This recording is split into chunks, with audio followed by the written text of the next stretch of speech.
I just think this is so cool because, Eric, you were one of the first people in Tennessee to ever donate to this program. Yeah. And you've passed that along to James, and last year James was one of the top donators. Like, we had over 3,100 deer statewide. James, I had you for 7 deer last year. And that's like the highest any hunter donates.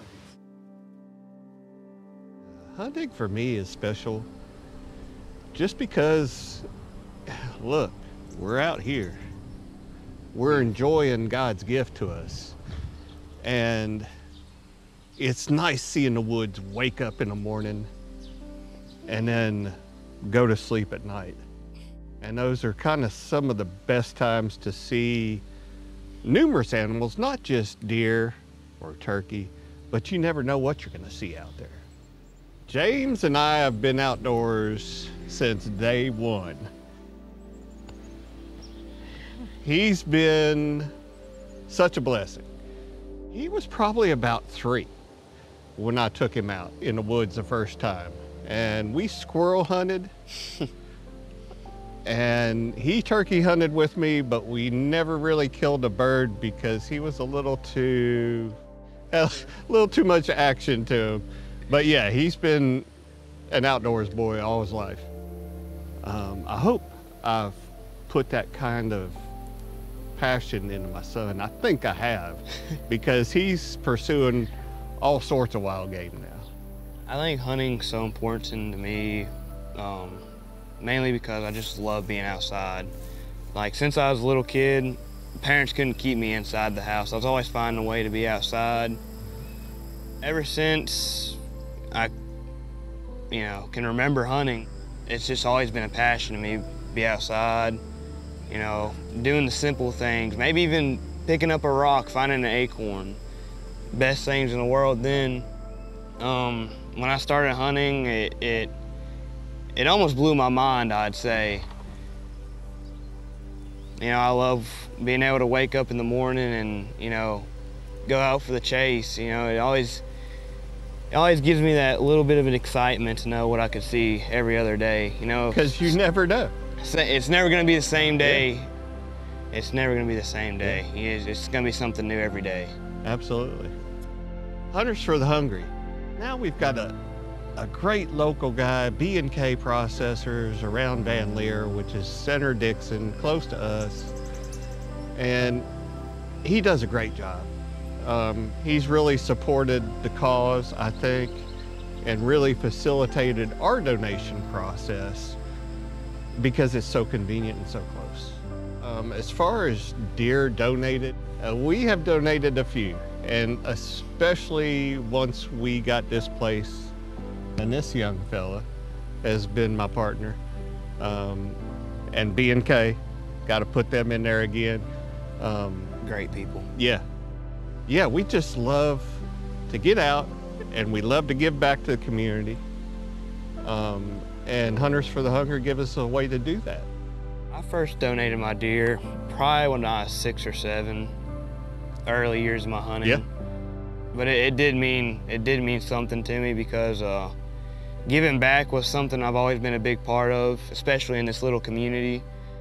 Most food banks have a lot of people contributing, processed foods, canned foods, dry goods, but no meat. Nothing fresh and I think, either. yes, and I think Nothing that's fresh. where Hunters for the Hungry for us is where we can give back and provide high quality protein to these people who are less fortunate than us or who are in need for one reason or the other. That is the best way to give back to your local community. Absolutely, and donating a deer to Hunters for the Hungry is quite simply the most easiest thing to do. Yeah. Take it to your processor, they'll give you, half sheet this big to fill out. You fill it out with your name, TWRA number.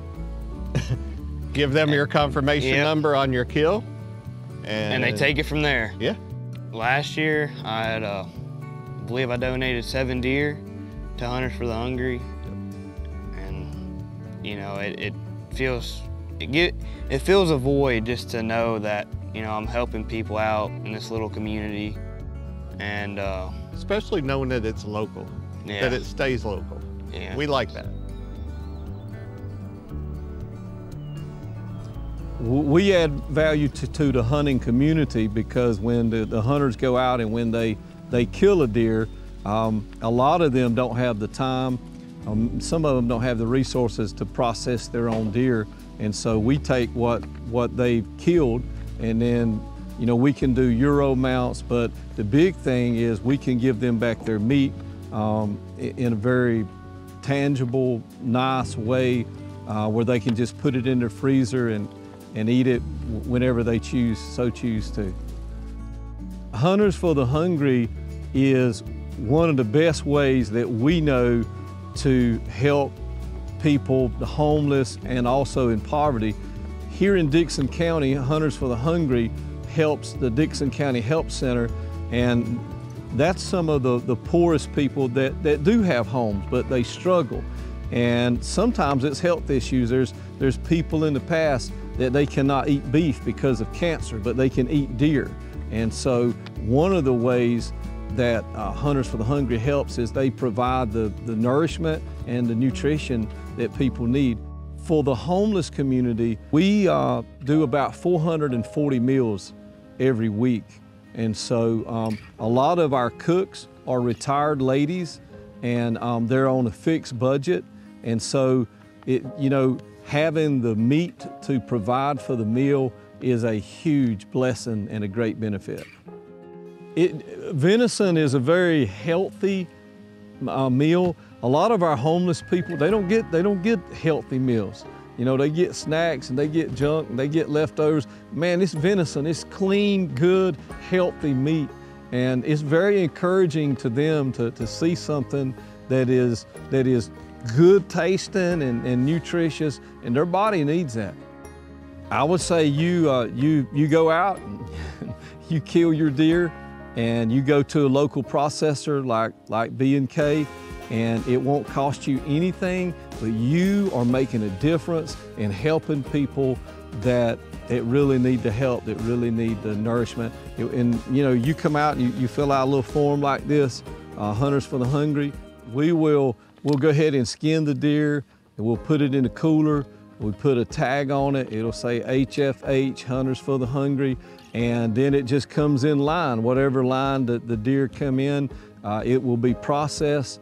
After it's processed, it's logged. This is, you know, box number 1, Hunters for the Hungry. Then they'll call either like Kinsman Redeemer Homeless Ministry or the Dickson County Help Center, and they will come and take it off of our hands and use it and help others with it.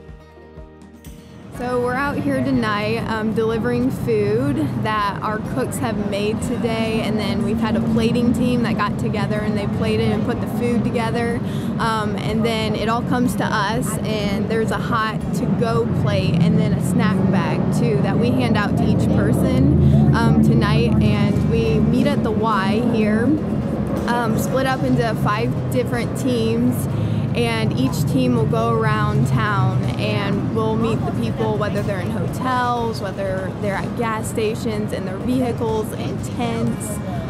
They're all over. So we just go out and pray with them, give them their food. And I know a lot of these people that we're serving and helping, our Kinsman Redeemer friends and recipients, they are on hard times, and some of us have been there, some of us haven't. I know my family and I have been there at one point, and so that is me coming and just stepping in the gap while they're down in the valley and just helping them get their step up. And I know a lot of people are very appreciative of the food, and they look forward on Monday and Thursday nights of the volunteers coming and praying with them and being with them and giving them that food. They're very appreciative of it. So. It's a good feeling at the end of the day to know that you're helping people that really need help, and that you're being a blessing. I think we're made to help each other and participate in our community. And it is, I think, our duty and privilege to help those that need the help, and we can provide it. Proud of you, boy.